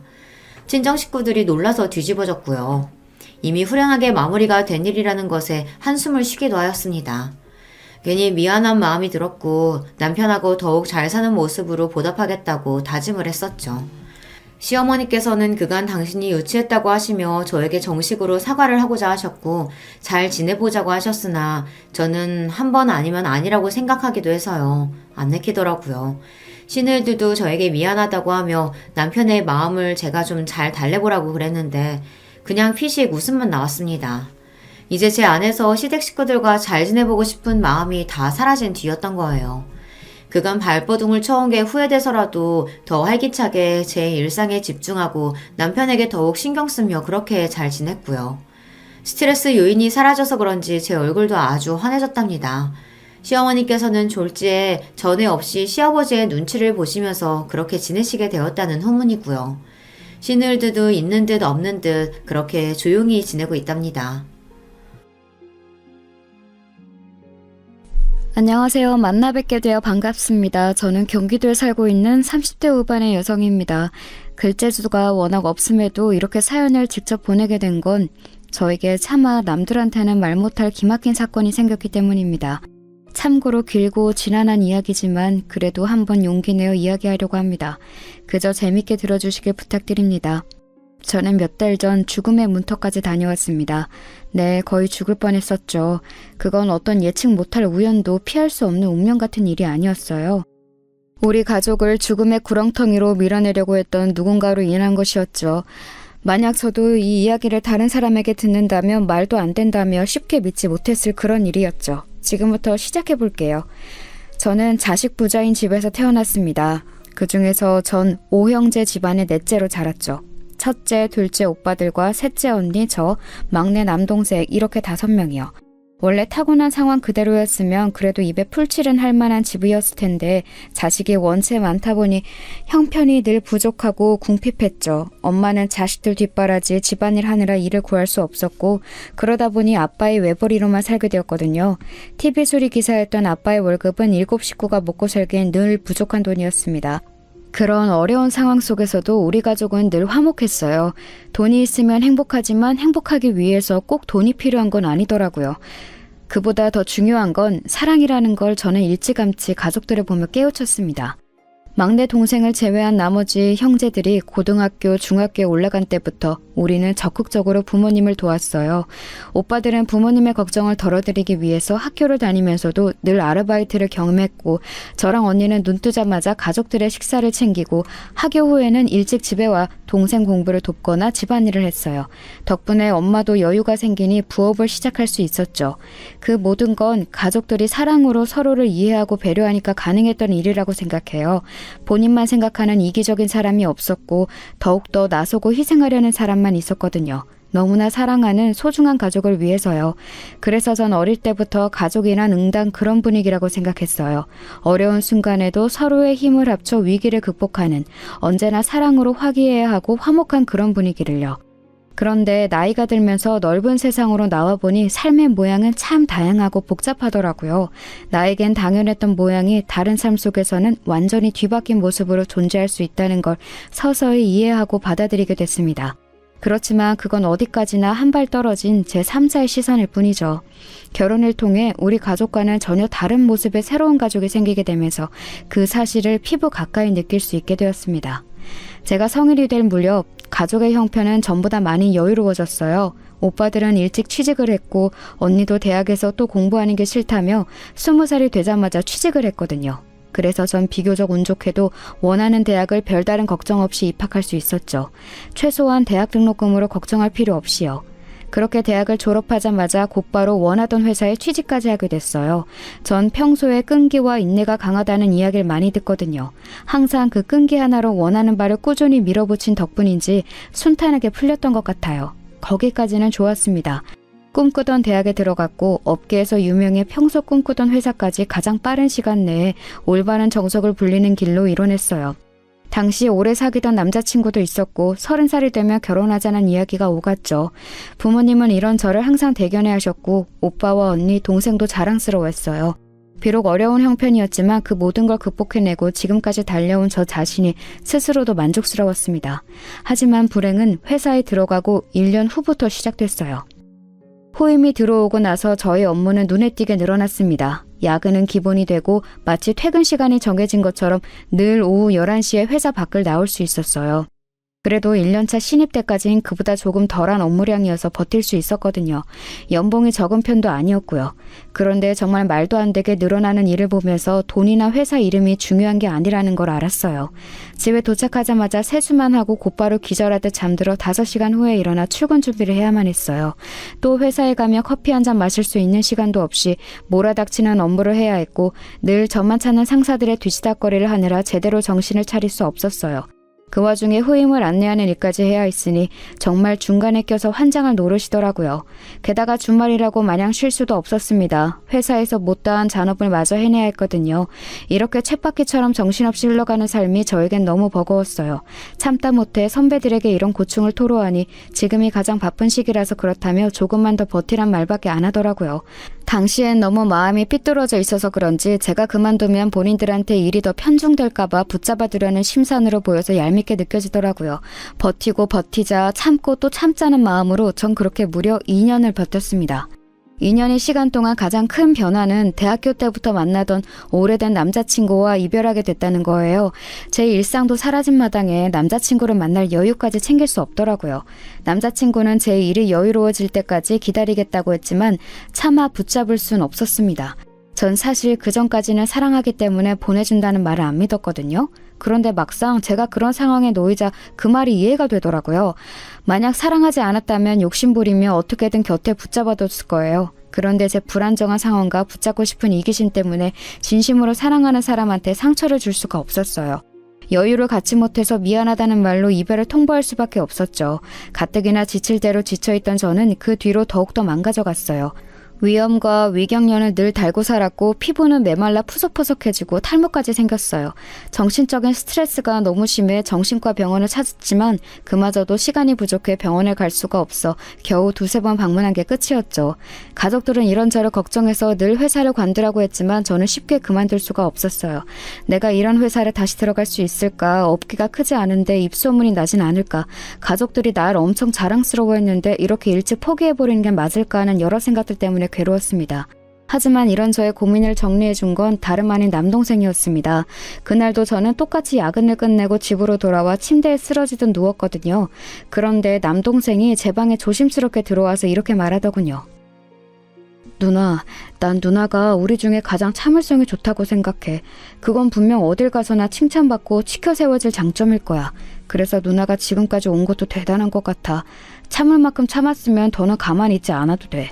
그러니까 반격을 하든 박차고 나오든 뭐든 간에 누나는 누나가 원하는 대로 할 자격이 있어. 동생의 말에 저는 큰 위로를 얻으면서 동시에 용기를 얻었어요. 여태까지 버틴 것도 대단하고 그게 아까워서 앞으로의 시간을 허비할 필요는 없다는 걸 깨달은 저는 참지 않을 용기를 냈어요. 곧바로 다음날 회사로 가서 사직서를 냈죠. 직장 선배, 동료, 친한 친구들 모두가 말렸지만 가족들만은 제 선택을 응원해줬어요. 사직서를 낸다는데 박수를 받는 사람은 아마 흔치 않을 텐데 말이에요. 어쨌든 저는 그때부터 참지 않을 용기를 가지고 더 열심히 살아가기로 했습니다. 그 가르침은 제 미래의 수많은 선택들에게 큰 도움이 되었죠. 회사를 다니는 중에는 딱히 소비를 할 여유나 시간이 없던지라 전 꽤 많은 돈을 놓아둘 수 있었어요. 그 돈에 퇴직금과 부모님의 도움, 대출을 껴서 가게를 냈습니다. 어떤 가게인지는 정확히 말할 순 없지만 회사를 다니면서 제 생활을 누리고 싶다는 바람이 생겼는데 그에 딱 맞는 곳이었어요. 운영시간은 정해져 있었지만 제 일상에 따라서 유동적으로 바꿀 수 있었고 그럼에도 감사하게도 손님들이 꾸준히 찾아주셔서 지금까지 운영해오고 있어요. 예전 회사 다닐 때보다 벌이도 훨씬 좋고요. 사실 이제야 말은 이렇게 간단히 하지만 가게를 차린 후 2-3년까지는 상황이 그다지 좋지는 않았어요. 혼자 운영하는 것에 대한 부담도 컸고 자리 잡기 전까진 벌이도 그닥 좋지 않았거든요. 어느 정도 안정권에 들어서기 시작한 건 바로 남편 덕분이었습니다. 가게를 준비하던 중에 저는 지금의 남편을 만났습니다. 인테리어 회사에 다니고 있던 남편은 제 가게로 일을 나온 사람 중 한 명이었어요. 남편의 첫인상은 참 좋았습니다. 성실하고 과묵하지만 본인의 일에 집중하는 모습이 멋있는 그런 사람이었어요. 아마도 제가 먼저 호감을 가졌던 것 같네요. 회사를 그만둔 뒤 훨씬 대담해진 저는 몇 번의 일적인 만남 끝에 남편에게 먼저 다가가 호감을 표현했어요. 그쪽이 마음에 드는데 혹시 사적으로 만나볼 의향이 없냐고요. 사람이 워낙 진중하고 무거워 보여서 마음을 얻기가 생각보다 어려울 것 같았거든요. 그런데 예상과 달리 그 사람도 제 요청에 흔쾌히 좋다고 하더군요. 제가 묻지 않았으면 아마 본인이 물어봤을 거라고 하면서요. 마음이 통한 우리는 그렇게 만남을 시작하게 됐고 어느새 둘도 없는 연인이 되었습니다. 남편은 저랑 동갑으로 제가 생각했던 것처럼 자기 일에 열정을 가진 진실된 사람이었어요. 사실 만남을 시작할 때부터 저는 남편이 연애보단 결혼하기 좋은 남자라는 걸 단박에 알았어요. 일 말고는 딱히 별다른 취미도 없고 대화할 주제가 많지도 않고 그렇다고 대화를 이끄는 게 능숙한 편은 아니었거든요. 그럼에도 불구하고 이 사람과 결혼을 하면 나에게 무한한 신뢰를 주겠구나 싶은 확신이 있었어요. 이 사람만 믿고 함께 한다면 고생시키는 일은 없겠구나 싶은 그런 거 있잖아요. 제가 그동안 찾던 사람은 안정감과 확신을 주는 남편이 아닐까 싶었습니다. 가게를 차린 지 1년 반 만에 엄마가 병으로 6개월 만에 돌아가셨거든요. 그 일 때문에 가족들이 전부 다 많이 힘들어했어요. 서로가 서로를 위로하면서 어떻게든 삶의 의지를 다지고선 앞으로 나아갈 수밖에 없었죠.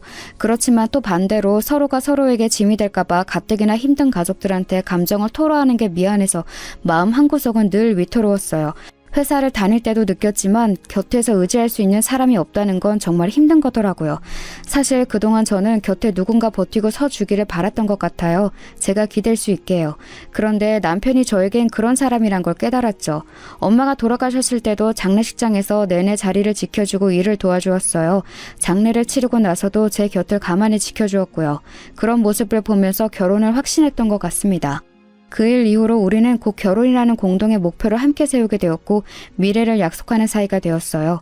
결혼을 완전히 확정하기 전에 남편은 사실 자신에겐 결혼을 미루고 싶은 이유가 있다고 했어요. 경제적으로도 둘 다 준비되어 있고 둘 다 30대 초반의 나이였기 때문에 딱히 그 이유가 뭔지 감이 안 잡히더라고요. 그런 저에게 남편은 지금이라도 선택권을 주고 싶다면서 처음부터 끝까지 자신의 상황을 상세히 말해주었습니다. 남편의 가족은 어머니, 형, 여동생 이렇게 4식구였어요. 아버지는 남편이 고등학생 때 사고로 돌아가셨다고 했고요. 당시 공장 대표로 계셨던 아버지 덕분에 땅과 건물 등 남겨놓은 재산이 많아서 다행히 가족이 경제적으로 걱정할 건 없었다고 하더라고요. 그럼에도 집에 계셨던 어머니는 일을 다니기 시작하셨고 그러면서 집에 남은 형제들끼리 자주 싸웠다고 해요. 집안일을 맡을 사람이 없으니 형이 동생들에게 일을 떠넘기기 시작했고 그로 인해서 자주 다퉜다네요. 당시 아버지가 돌아가시고 나서 심적으로 힘들어하던 어린 여동생에까지 형이 매일 자신의 교복 손빨래를 시켰다면서 아직까지 그때를 잊을 수 없다고 하면서요. 남편의 형은 어렸을 때부터 다소 성미가 고약하고 이기적이며 권위적인 성격이라 학교나 집에서 자주 문제를 일으켰대요. 그에 반해 남편은 조용한 성격이고 여동생은 겁 많고 유약한 편이었으니 성격적으로 자주 부딪힐 수밖에 없었겠죠. 형은 고등학교 때부터 어머니에게 아버지가 남긴 유산의 일부를 요구하며 일찍이 혼자 독립하겠다고 요구했다 합니다. 하지만 어린 나이에 여건이 안 되면서 혼자 살 수는 없다며 어머니는 끝까지 거절하셨대요. 그러자 이에 앙심을 품은 형은 일부러 학교에서 친구를 괴롭히고 폭행해서 고의적으로 자퇴를 할 수밖에 없는 상황을 만들었다고 합니다. 그렇게 하면 바라던 대로 어머니가 고집에 못 이겨 자취를 시켜줄 줄 알고서요. 하지만 어머니는 생각보다 완고하고 강인한 분이신 것 같더라고요. 잘못을 저지른 것에 대해 크게 혼낼 뿐 눈 하나 깜짝이지 않고 형의 모든 요구와 요청을 묵살했다고 합니다.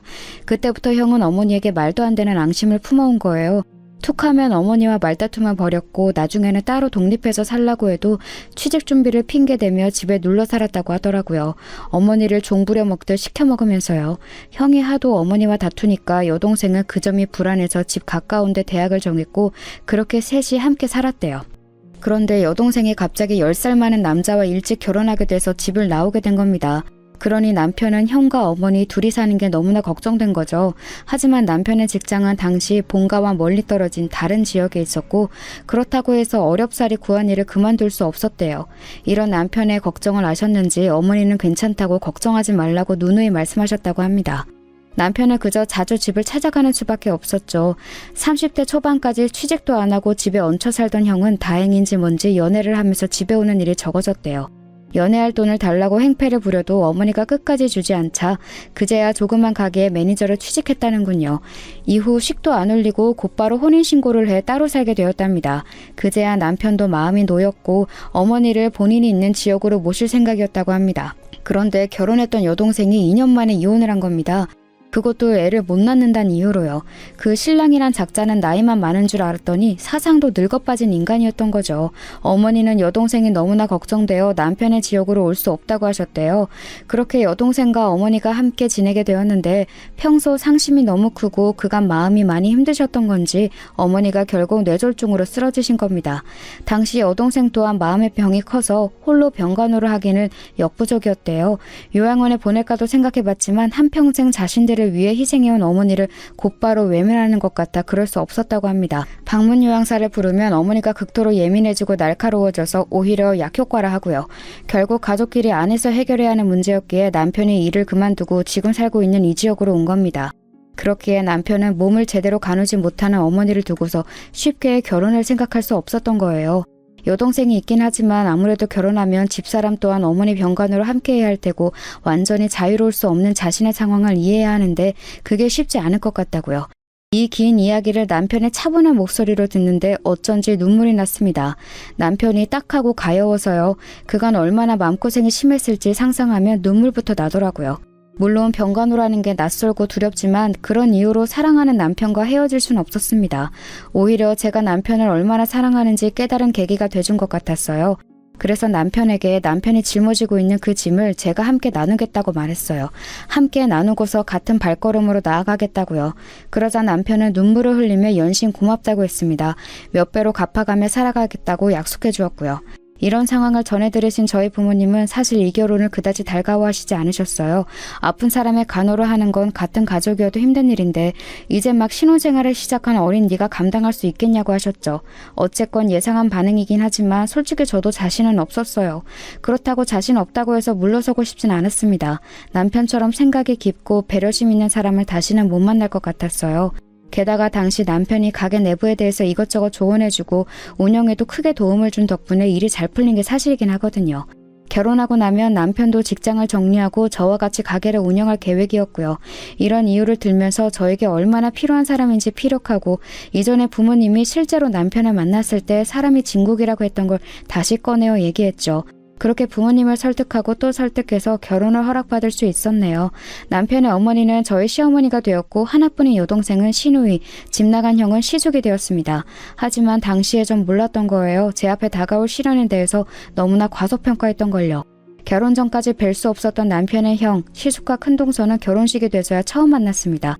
그 전까진 남편도 함께 만나는 것에 대해 시큰둥했고 시숙과 큰동서도 일이 바쁘다 결혼식 때 보면 되지 뭘 또 따로 보느냐고 해서 여러 이유로 보지 못했습니다. 이제 보면 시숙은 실내에서 선글라스를 낀 채 껌을 짝짝 씹고 있었고 큰동서는 세상 화려한 주황색 원피스와 흰색 구두를 신고 나타났죠. 전 당시 시숙의 맨 처음 제게 했던 말을 잊을 수가 없습니다. 재수씨 우리 처음 뵀네요. 제가 승우한테 재수씨 보고 싶다고 언제 보여줄 거냐고 계속 물었는데 식장에서 뵙게 하네. 여튼 결혼 축하합니다. 우리 동생 잘 부탁드려요. 애가 이렇게 얌전해 봬도 나 닮아서 꽤나 성깔 있거든. 조심하시고요. 아참 가게 하시는 거 잘 되신다면서요? 그러면 뭐 돈으로 별다른 걱정 없겠네. 재산 가지고 싸울 필요도 없고. 그러면 우리 앞으로 웃으면서 보는 겁니다. 네?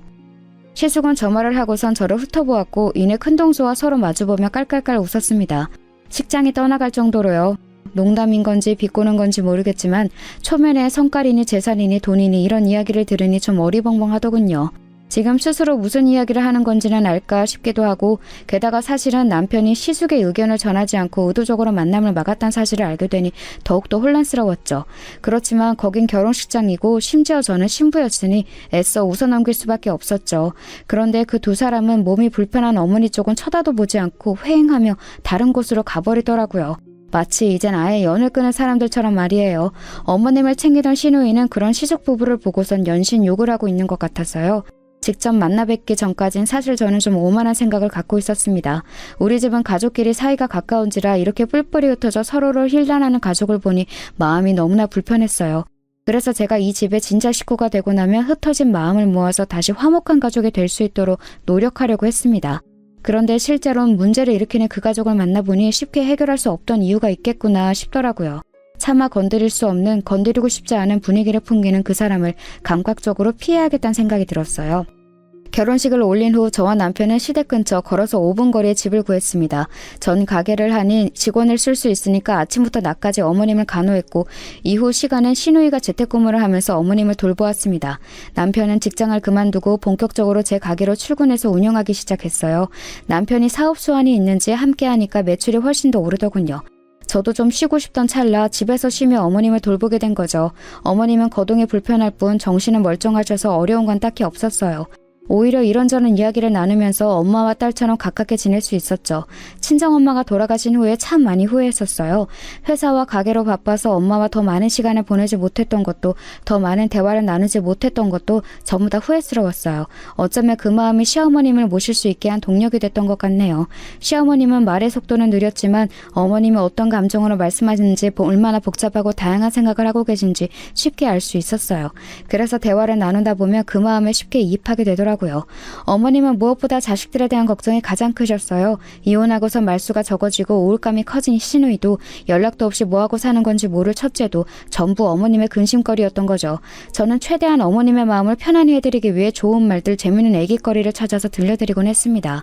날이 좋으면 어머님을 모시고 근교 공연을 가기도 하고 맛있다고 소문난 음식점을 찾아서 매일 포장해 집으로 가 함께 저녁을 먹었어요. 어머님과 시누이는 이런 저의 정성을 늘 고마워하셨습니다. 남편도 미안하고 고맙단 말을 밥 먹듯이 하며 살았죠. 저는 그냥 당연하게 생각하지 않는 그 마음들, 고맙다고 말할 줄 아는 그 마음들로 충분했습니다. 어머님을 간호하다 보니 우리 가족들 생각이 더 나서 친정아빠도 더 찾아뵙게 됐고 가족들한테도 더 자주 연락하게 되었어요. 주마다 가게가 쉬는 날이면 남편이 꼭 친정에 보내줘서 가족들과 시간을 보낼 수 있었죠. 자신이 모아둔 용돈까지 주면서 해외여행이라도 다녀오라고 등 떠밀어 주고요. 어머님도 종종 용돈을 주셨기에 충분했지만 그 마음들이 참 고맙더라고요. 그때까지만 해도 저에게 가족복이 있다고 생각했습니다. 또다시 어려운 상황에 놓였지만 사랑으로 차근차근 극복해 나갈 수 있는 그런 가족을 만났다고요. 그렇게 4년 반이란 시간이 흘렀어요. 어머님의 상태는 점점 악화되었고 말까지 어눌해지셨습니다. 빠른 사고가 되지 않았고 그러다 보니 의사소통도 힘들어졌죠. 병원에선 앞으로 더욱더 힘들어질 거라며 요양원을 추천하더군요. 가능한 제가 되는 데까지 모시고 싶었지만 더는 감당이 되지 않았어요. 시누이는 다른 남자분을 만나기 시작하면서 1년 전부터 따로 살게 되었거든요. 남편과 번갈아 가면서 병간호를 했지만 점점 힘에 부치게 되었습니다. 저희 부부에겐 별다른 선택지가 없었어요. 어머님 간호 때문에 미뤄졌던 아이 계획도 더 이상 미룰 수 없었거든요. 결국 요양원으로 모실 수밖에 없었죠. 어머님도 저희에게 미안하셨던 건지 알겠다고 그 편이 더 좋을 것 같다고 하셨습니다. 알아요. 그게 어머님의 온전한 진심은 아닐 거란 걸요. 하지만 어쩔 수가 없었어요. 때로 죄책감이 밀려올 때면 지금까지도 충분히 도리는 다했다고 스스로를 다독일 수밖에 없었습니다. 그렇게 어머님은 요양원에 머물게 되셨고 제가 일주일에 2번씩 찾아뵈면서 함께 시간을 보냈어요. 그로부터 1년 후 어머님은 결국 돌아가셨습니다. 남은 날이 많지는 않았다고 병원에서 들었지만 헤어짐의 때가 너무나 일러서 저도 남편도 많이 힘들어했어요. 그냥 제가 조금만 더 모시고 살 걸 후회도 많이 됐습니다. 하지만 이미 지나간 일, 그저 어머님이 가시는 길에 편안하기만을 기도할 수밖에 없었죠. 그렇게 장례를 치르는데 근 6년 만에 시숙과 큰동서를 처음 뵈었습니다. 살아계실 땐 한 번도 안 찾아오다가 장례 때 얼굴을 비추는 게 참 어이가 없더군요. 염치도 없는지 상주 행세를 하려고 하기에 남편이 막아섰습니다. 뭐 하는 거야 형? 무슨 낯짝으로 왔어? 엄마 가는 길에 쟤라도 뿌리려고 온 거야? 이것 봐라. 재수씨, 내가 말했죠? 얘 한성깔 한다고. 야 승우야, 내가 첫째 아들인데 상주는 당연히 나 아니야? 얼굴 좀 못 봤다고 가족이 남이 되냐? 피가 얼마나 진한데 너만 아들 행사하려는 거 엄마도 원치 않으실 거다. 남편은 화를 못 참고 시숙의 멱살을 잡았습니다. 친척들이 다 나서서 말린 후에야 진정을 할 수 있었어요. 시숙은 이죽거리며 귀엽고 상주 자리에 서 있었고 남편과 제 손만 끌어올렸죠. 그 와중에 큰동서는 앉아서 밥과 술만 축내고 핸드폰으로 드라마를 보고 있더라고요. 어이가 없어서 제가 다가가 말했습니다. 안녕하세요 형님. 아주버님이 오랜만에 오셔서 그래도 자식의 도를 다 하시려는 것 같은데 그럼 형님도 가족으로서 일을 도우셔야 하는 게 아닐까요? 그게 며느리의 도리니까요. 어머 동서, 말을 좀 섭섭하게 한다. 우리 지금 바쁜 와중에 시간 내서 어떻게든 온 건데 잠깐 쉬지도 못해? 그리고 딱 보니까 일 잘하는 사람 많네 뭘. 일도 해본 사람이 안다고. 나처럼 굼뜬 사람 있으면 방해만 된다니까? 하나만 알고 둘은 모르는 스타일이구나 동서? 말할수록 속만 부글거리더군요. 어찌나 사람 속을 살살 긁는지. 하지만 거기까지는 약과였어요. 장례가 끝나고 나서 시숙, 큰동서, 남편과 저, 신우이 이렇게 5명이 모이게 됐습니다. 시숙이 오랜만에 형제 가족들끼리 모이자고 해서 어쩔 수 없이 모인 거였죠. 불편한 식사 자리가 계속되던 중 시숙이 본색을 드러냈습니다. 자, 이제 깔끔하게 정리해볼까? 아버지 돌아가시고 엄마가 유산 다 갖고 있던 거 알지? 내가 알기론 건물이랑 땅 다 해서 꽤 되거든. 엄마 돌아가셨으니 이제 형제들끼리 나눠야지. 승우, 너는 장례식 때 건너들이니 가게가 잘 되는 것 같고, 승희, 너는 어차피 홀몸이잖아. 설마 다시 결혼할 생각은 아니지? 어쨌든 그래서 내가 너희보다 나이도 많고 32까지 엄마를 모셨으니 상식적으로 너희보단 더 가져가야 할 것 같다. 비율은 5-3-2가 어떨까 하는데? 어이가 없어서 말문이 막혔습니다. 결국 모든 건 돈 때문이었어요. 돈 때문에 이제 와서 자식 행사를 하는 거였고 그 돈 때문에 우리를 이렇게 불러 모은 거였습니다. 큰동서도 옆에서 고개를 끄덕이며 맞는 말이라고 반응하는데 제 앞에 있는 게 사람인지 짐승인지 분간이 안 되더라고요. 아버님은 사고로 돌아가셨지만 일찍이 어머님에게 모든 재산을 돌리겠다고 공증을 남기신 게 있거든요. 그렇지만 어머님은 제대로 된 의사소통이 어려우신 상태였어서 유언을 남기지 못하셨어요. 그러다 보니 자연적으로 재산은 삼형제가 3분할 하게 된 거죠. 하지만 저희는 그 돈 없어도 괜찮아요. 유산 안 받아도 저희 충분히 잘 먹고 잘 살 수 있습니다. 그런데 뻔뻔하고 영약한 아주버님네가 도무지 괘씸해서 안 되겠더라고요. 저런 사람들 주머니에 어머님의 재산이 들어간다는 사실을 도저히 용납할 수 없었어요. 남편은 그런 줄 알았다며 자리를 박차고 일어났습니다. 그 속내로 여기까지 온 거냐고 길길이 화를 냈죠. 저는 남편을 다시 자리에 앉히곤 차분하게 말했어요. 아주버님, 지금 저희가 가져가는 만큼 똑같이 가져간다고 해도 억울할 판에 지금 본인이 유산 비율을 그렇게 나누신 건가요? 이렇게 나오시면 저희도 법적으로 나가는 수밖에 없어요. 유산 생각하지 않고 여태껏 어머님 병간호 다 했습니다. 그런데 지금 아주버님네 태도가 너무나 불쾌해서 저희도 이렇게 나설 수밖에 없겠네요. 그리고 말은 똑바로 하셔야죠. 32이란 나이까지 어머니 집에 얹혀 산 거를 모셨다고 표현하는 건 좀 부끄러운 일 아닌가요? 제 말에 큰동서는 손아래 사람이 감히 손윗 사람을 가르친다며 큰 소리로 화를 내더라고요. 곁에 있던 신우이가 큰동서를 말리면서 말을 거들었습니다. 본인은 여태껏 둘째 오빠네 새언니에게 신세를 졌다며 유산을 더 챙겨가는 사람이 있어야 한다면 그건 둘째 오빠와 새언니라고 말해주더군요. 여태껏 곁에서 병간호를 한 사람에게 그러자 시숙은 신우이에게 만약 둘째네 부부가 동의한다면 너도 그 결과를 따를 거냐고 물었습니다. 신우이는 그게 뭐든 따를 거라고 답했어요. 그러자 큰동서는 그럼 이 문제에 대해서 상수권을 두고 더 생각해보고서 의논해보자며 다음 약속을 기약했습니다. 일주일 후 다시 만나 의논하자는 거였죠. 더 의논해보고 말 게 없다고. 우리의 의견은 여전히 같다고 했지만 마저 듣지도 않고 호련히 가게를 나가버리더군요. 황망했어요. 어차피 우리가 밀고 나가면 상속법에 따라 재산을 균등하게 나누게 될 테지만 그마저도 너무나 아깝고 화가 나더라고요. 저런 인간들한테 어머님의 노고와 삶을 빼앗기는 것 같아서요. 차라리 신우에게 더 나눠주고 싶은데 저 인간들은 절대 따라주지 않겠죠. 어떻게 해야 상속 포기를 시킬지 고민해보았지만 방법이 없더라고요. 해서 저희가 장기간 간호했다는 사실을 토대로 상속 재산 분할 소송을 걸려고 했습니다. 남편은 어차피 저런 인간은 가족도 아니니 소송쯤 아무것도 아니라고 했죠. 그리고 이러한 저희의 계획을 신우에게 미리 말해주었죠. 그렇게 시숙을 다시 만나기로 한 날이 됐습니다. 그날 아침 신우에게서 전화가 왔어요. 그러면서 하는 말이 본인이 첫째 오빠와 통화해서 마음을 돌리려고 했답니다. 우리가 소송을 걸면 방법이 없을 거라고 더는 추한 모습 보이지 말고 지금이라도 상속 포기를 하라고요. 그렇게 말해두었으니 첫째 오빠도 깨달은 바가 있을 거라며 대화로 잘 풀라고 이야기해 주더군요. 저도 최대한 좋게 해결하고 싶었어요. 가족 간에 얼굴 붉히며 돈 가지고 싸우는 거 정말 치졸하고 못 봐줄 일이더라고요. 이렇게 낯설고 힘든 경험을 굳이 하고 싶지 않았어요. 그렇다고 해서 제가 참고 넘어갈 일은 아니잖아요. 제 남동생이 말했던 것처럼 참지 않을 용기를 다시 한번 보여야 하는 때란 생각이 들었습니다. 남편도 저와 같은 생각이었고요. 그렇게 단단히 마음을 먹고 남편과 함께 자리로 나갔어요. 원래 약속 장소는 술집이었는데 당일 약속 장소가 아주버님네 집으로 바뀌었습니다. 큰동생네가 임신을 해서 이동이 어렵다는 이유였죠. 그리고 생각해보니 자신들 집에 초대한 적이 없다면서 겸사겸사 집들이를 하자더군요. 일주일 전만 해도 유산으로 싸운 와중에 집들이라니 코웃음이 나더라고요. 하도 완강하게 어쩔 수 없이 집으로 찾아갔습니다. 가보니 상탁에 술과 배달 음식이 질비하게 놓여있었어요.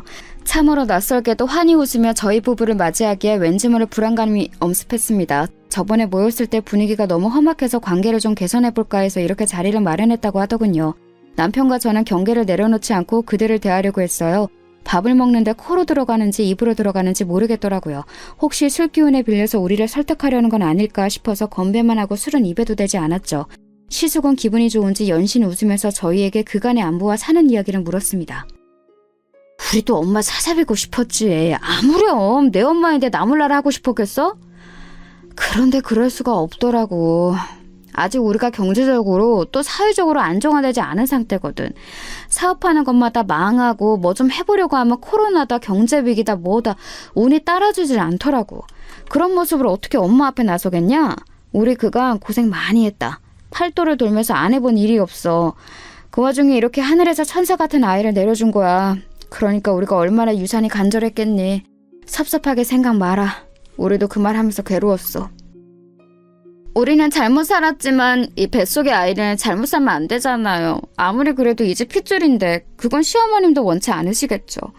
저도 정말 보란듯이 잘 키우고 싶어요. 나는 이렇게 지금 변변치 못한 일에 불안정하게 살고 있지만 아이가 태어날 집은 번듯했으면 좋겠고. 애 얘기만 하면 왜 이렇게 눈물이 나는 건지. 술에 취한 건지 장황하게 사는 이야기를 늘어놓는 모습을 보니 그 자리에 함께 있는 게 괴로워지더라고요. 물어본 적도 없고 궁금하지도 않은데 말이죠. 게다가 아이 핑계를 대면서 어쩔 수 없었다고 하는데 아이가 생겼다고 해서 여태껏 시어머님을 내팽겨치두고 뒤늦게 나타난 게 없던 일이 되나요? 어이없는 소리. 그냥 귓등으로 듣고 있었습니다. 한참을 그렇게 떠들던 시숙은 갑자기 무표정한 얼굴로 다시 한번 저에게 물었습니다. 정말로 상속을 더 나눠줄 의향이 없냐고요. 남편은 언성을 높이며 역시나 그렇게 말할 줄 알았다고 했습니다. 그전에도 말했듯이 그럴 의향 전혀 없다고 오히려 똑같이 나누는 것조차 억울하다고 덧붙였죠.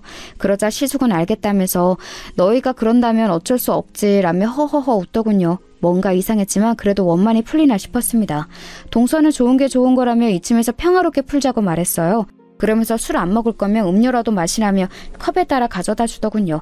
남편과 저는 테이블에 술만 있어서 그간 마실 걸 한 번도 입에 대지 않았거든요. 안 그래도 목마르던 참에 동서가 가져다 둔 음료수를 벌컥벌컥 마셨습니다. 그리고 거짓말처럼 1분도 채 되지 않아 남편과 저는 미친 듯이 밀려드는 잠에 정신을 잃고 쓰러지게 됐죠.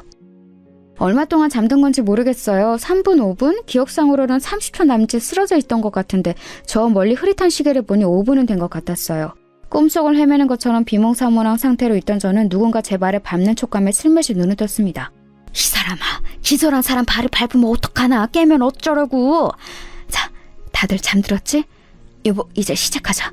정신 똑바로 차리고 당신은 그냥 내가 시키는 대로만 하면 돼. 일단 가져오자. 마지막 말에 저는 순간 정신이 번쩍 들었습니다. 두 사람이 안방 쪽으로 걸음을 옮긴 순간 저는 벌떡 일어나 남편을 미친 듯이 흔들어 깨웠어요. 일어나라고 뺨을 연신 꼬집으면서요. 남편은 아직 완전히 정신이 들지 않았지만 다행히 일어날 수는 있었어요. 저는 지금 이 집에서 당장 도망쳐야 한다며 남편을 부축해 일어났습니다.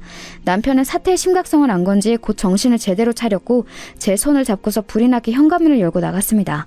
가장 아래층에 있는 엘리베이터를 기다릴 여유가 없어서 계단을 뛰어내려갔어요. 설상가상 그 와중에 넘어져 저는 다리까지 다치게 됐죠. 남편은 내려가면서 곧바로 경찰에게 연락해 신고했습니다. 저희가 문을 열고 내려가니 곧바로 이어서 시숙네 현관문이 열리는 소리가 들렸습니다. 그들이 곧장 따라오는 소리가 들렸어요. 공포영화가 따로 없었습니다. 지금 잡히면 정말 죽겠다는 생각밖에 안 들더군요. 다친 다리로 겨우 내려가다가 남편이 어필하고 해서 엎인 채로 1층까지 갔죠. 남편은 제정신이 아닌 상태로 급하게 내려오느라 무리한 탓에 1층 도착하자마자 구토를 했어요. 정말 아수라장이 따로 없었습니다. 주차장으로 바로 가야 하는데 겁이 나서 도저히 못 가겠더라고요. 그 상태로는 무리겠다 싶어서 경찰이 올 때까지 숨어 있기로 했습니다. 건물 뒤로 뛰어가 숨어 있는데 곧바로 두 사람 발소리가 나더라고요. 연신 욕을 해대면서 우리를 찾는 듯 했습니다. 아마 시숙도 술을 마신 탓에 온전한 정신이 아니라서 다행히 우리를 쉽게 찾지는 못하는 것 같았어요. 그때 경찰차 사이렌 소리가 들렸고 시숙과 동서는 도망쳐 다시 집으로 들어갔습니다. 남편과 저는 곧장 뛰쳐나와 경찰을 불렀어요. 그리고 경찰관들은 대동에 다시 시숙네로 찾아갔죠. 아마도 제 인생 중에 가장 급박한 순간이 아니었나 싶어요. 마치 첩보물 속 주인공이 된 기분이었죠. 경찰관은 집 안으로 들어가 제가 가리킨 대로 우리 부부가 마신 음료컵을 조사하기로 했습니다. 그런데 소름 끼치는 건 안방을 뒤져보던 중 그 안에서 노끈이 나온 겁니다. 얇고 긴 노끈 말이에요. 이걸로 뭐 하려고 캐묻자 남편과 저에게 그냥 겁만 주려고 했다네요. 상속 포기하게 한 다음 억지로라도 문서를 작성하게 할 유황이었대요. 정말로 다치게 할 생각은 없었다면서요. 저희가 소송을 할 거란 계획을 듣고서 우발적으로 벌인 일이란 말을 듣는데 정말 온몸에 닭살이 돋았습니다. 말은 그렇게 하지만 사실은 목숨을 빼앗으려고 했던 건지 뭔지 누가 아나요? 동서가 준 음료에 타져 있던 게 바로 수면제였거든요. 저희는 그 수면제 음료 때문에 정신을 잃었고 다리까지 다쳤으니 이를 이유로 시숙과 큰동서를 상해죄로 고소했습니다. 우리는 더 이상 가족이 아니었죠. 그 뒤로 아직도 사건은 완전히 해결되지 않았습니다. 생각보다 복잡하고 긴 절차가 필요했거든요. 시숙과 동서는 아직도 오리발 내밀면서 자신들은 죄가 없다고 주장한다던데 아무래도 정신을 못 차린 것 같더라고요. 더 웃긴 건 뭔지 아세요? 임신했다는 것도 거짓말이었습니다. 애가 있는 배가 아니라 그냥 과식한 배였더라고요. 그것도 모르고 그 넙대대한 배를 보면서 임신 축하한다고 순삭했으면 좋겠다고 마음에도 없는 덕담을 했는데 그게 사람이 할 거짓말인가요? 하긴 이런 일까지 벌였는데 뭘 못하겠어요. 아무리 해도 우리가 눈 하나 깜짝하지 않으니 결국 수면제까지 먹인 걸 테니까요. 그들은 저희가 고소한 대로 죗값을 받게 될 겁니다. 남편과 제가 꼭 그렇게 끝이 나게끔 만들 생각이고요. 지금도 그때가 생생합니다. 갖가지 가정이 제 마음을 아직도 어지럽히고 있어요. 그때 동서가 제 발을 밟지 않았다면, 그래서 제가 눈을 뜨지 못했다면 어떻게 됐을까? 그때 남편이 일어나지 못했다면, 그래서 제가 끈을 가지고 나오는 그들과 정면으로 마주쳤다면 어땠을까? 난 맨정신으로 그들과 맞설 수 있었을까? 상상을 하면 할수록 힘겨워져서 어떻게든 생각을 떨쳐낼 수밖에 없었어요. 돈이 뭐기에 사람이 이렇게까지 만드는 걸까요? 갑자기 돈이라는 게 세상에서 가장 잔인하고 징그럽게 느껴지더군요. 만약 상속법에 따라 나눠지면 저희 부부는 모은 돈을 신우에게 전할 생각입니다. 그게 안 된다면 사회에 기부라도 하고요.